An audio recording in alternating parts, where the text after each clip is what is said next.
तो नमस्कार साथियों, आज एक हमारे सबसे पहले ब्लॉग में आपका आप सभी का स्वागत है। सभी साथियों का बहुत बहुत स्वागत है। आज मैं एक ऐसी जगह पर हूँ और एक ऐसा दृश्य आप लोगों को दिखाने का प्रयास करता हूँ जो अद्भुत दृश्य है।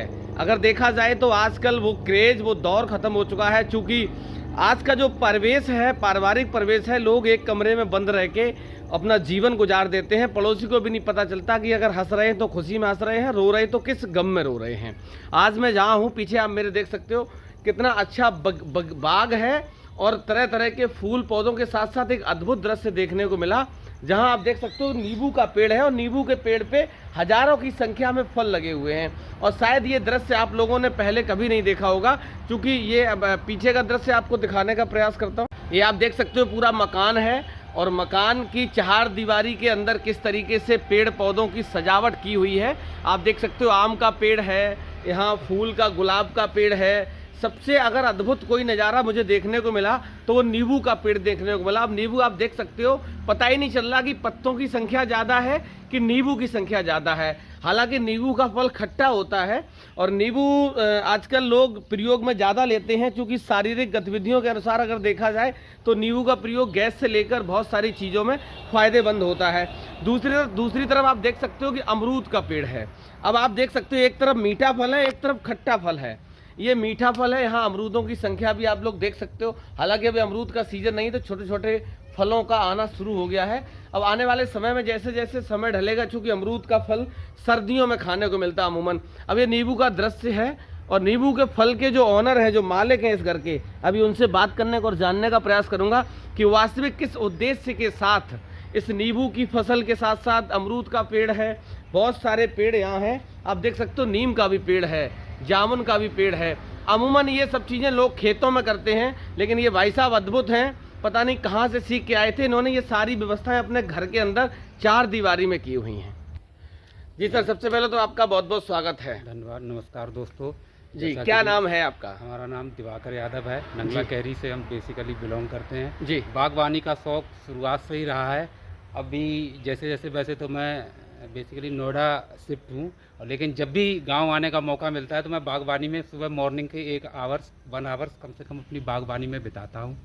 और अब की बार मेरे किसी साथी ने, या मैंने एक जगह पढ़ा भी था, उन्होंने मुझे सजेस्ट किया कि अगर नींबू का जो पेड़ है, इसकी जड़ पे आप सिंपल सी एक खली होती है जो अपने घर में जानवरों को खिलाई जाती है, हर मून सबके घर में होती है जिनके यहाँ जानवर होता है, उस खली को पानी में 3 दिन तक भिगोने के बाद जब उसकी स्मेल बिल्कुल चली जाए तो उसकी जड़ों पे फावड़े से इसको थोड़ा सा निरा के ऊपर नीचे करके आपको जड़ों पे डाल देना है, करीब 1 किलो की मात्रा के साथ। और आप देखिए उसका परिणाम, आज से करीब 2 महीने पहले मैंने ये किया था, उसका ये परिणाम आ जाए कि देखो इस पर नींबू की फसल बम्पर है। जैसा कि पत्रकार महोदय जी ने कहा कि पत्ते से ज़्यादा इस पर फल दिखाई दे रहे हैं और ये वास्तव में अद्भुत है। आप भी जानते हैं ये नींबू आप हमारे शरीर के लिए कई एक तरीके की बहुत विटामिन भी है और औषधि का भी काम करता है, बहुत लाभदायक होता है। और अभी आपको पता है कि पीछे गर्मी गई है, गर्मी में यहाँ शायद मार्केट में 10 रुपये का एक मिल रहा था जी। और ये अच्छी चीज़ है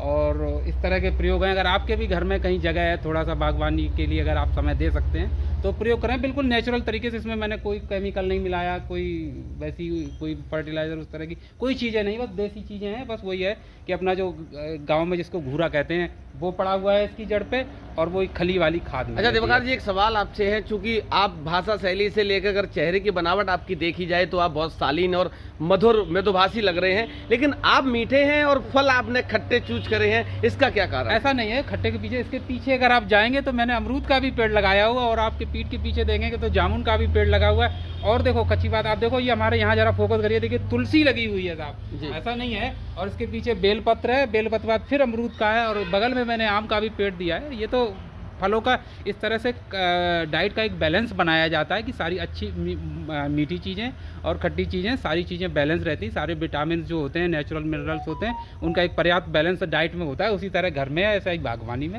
अच्छा, आप दिल्ली एनसीआर में रहते हैं, वहाँ का जो मैंने देखा है, दिल्ली एनसीआर में लोग अपना सारा जीवन ऑफिस और कमरा, कमरा ऑफिस, ऑफिस कमरा, वहीं ख़त्म हो जाता है। जब आप वहाँ से आते हैं तो जब गाँव में आते हैं तो किस तरीके का वातावरण महसूस करते हैं? गाँव में देखिए साहब, आपको भी पता है एनसीआर का आजकल अगर AQI लेवल देखें तो मुझे लगता है 300 प्लस जा रहा है। और दीपावली के आसपास 400 प्लस जाता है, जिसमें घुटन होती है। और क्योंकि आज की डेट में वहाँ क्या है कि बड़े बड़ी ऊंची ऊंची बिल्डिंग 22-22, 24-24 माले के टावर बने हुए हैं, पौधा वृक्षारोपण का है नहीं, 2-4 लोग शौकीन है वो गमले में लगाते हैं, वो कितनी एनर्जी रिलीज़ करते हैं। बड़े बड़े हाईवे नेशनल बन रहे हैं वहाँ पे, तो सारे पेड़ ते ख़त्म कर दिए। बट यहाँ आओ तो साफ़ शुद्ध हवा है। और मैं अपनी पक्की बात बताता हूँ, आज मेरी उम्र करीब 44 ईयर का हूँ और नेचुरली चीज़ों से जुड़ा हूँ और नेचुरली ही खाता हूँ। कोई ऐसी केमिकल वाली कोई चीज़ों को ज़्यादा मैं बिलीव नहीं करता अपने उसमें। बट ये देखना है कि गांव का जो वातावरण है बहुत अच्छा है, शुद्ध है। अभी थोड़ी देर पहले ही बारिश हुई, आप देखिए बिल्कुल एकदम एयर क्वालिटी इंडेक्स बिल्कुल बहुत अच्छा है यहाँ पे। और ऑक्सीजन भी प्रचुर मात्रा में है। लोग शहरों में उतना, अगर किसी के पास पर्याप्त है बट वो ज़मीन नहीं है कि पेड़ पौधों का रोपण कर पाएँ, तो वो सब चीज़ें हो नहीं पा रही हैं। क्या संदेश देना चाहते हैं आप पर्यावरण को लेकर? पर्यावरण को लेकर सब जानते हैं कि ऑक्सीजन ही हमारे लिए जो जन्मदाता है, हमारी जो प्राणदायिनी है ऑक्सीजन है। और हम अगर कहीं से भी छोटा मोटा मिलता है, बहुत ज़्यादा नहीं, अपने गमले हैं या जहाँ भी जिनके पास पर्याप्त लैंड है तो आप बागवानी करें। और अच्छी चीज़ है, ताज़ी और शुद्ध मिल रही है मार्केट से। अच्छी मार्केट में तो आजकल केमिकल वाली ज़्यादा आ रही हैं, यहाँ सारी चीज़ें अच्छी हैं। अभी देखो जैसे हमारे यहाँ कुछ दिनों में ये तुरई होने लगेगी, ये भी बिल्कुल नेचुरल है, इसमें कोई भी केमिकल नहीं है। जो बिल्कुल देसी खाद होती है वही डाली गई हुई है। और उधर इसके अगर बाहर जाएंगे तो लौकी और तुरई है, तुरई के बाद कद्दू भी लगा हुआ है और यही है। और आपने देखा ये दिवाकर जी थे और इन्होंने सारी सब्जियों से लेके फल से लेके सारी चीज़ें अपने घर में उपयोग होने वाली जो भी रोज़मर्रा की चीज़ें, चाहे वो टमाटर की सब्जी हो, तोरई की सब्जी हो, लौकी की सब्जी हो, नींबू, अमरूद, सारी व्यवस्थाएं यहाँ उपलब्ध कर रखी हैं। शायद आज का दौर है कि लोग तरह तरह की चाय पीते हैं, लेकिन दिवाकर जी के घर में चाय बनती है तो वो तुलसी के पत्ते डाल के आज भी बनती है, जो कभी किसी दौर में बड़े बुजुर्ग पिया करते थे, जिससे कहा जाता था कि एनर्जी आ जाती थी। लेकिन आज एनर्जी के नाम पे मार्केट में किस तरीके से केमिकल का प्रयोग हो रहा है। लेकिन दिवाकर जी बहुत बहुत धन्यवाद आपको कि आप ये सब चीज़ें जो नेचुरल चीज़ों का प्रयोग करते हैं। और यही एक कारण है कि आप देख सकते हो कि 45 की उम्र है और 25 के लग रहे हैं। तो आपको हमारी तरफ से बहुत बहुत बधाई, शुभकामनाएं, धन्यवाद।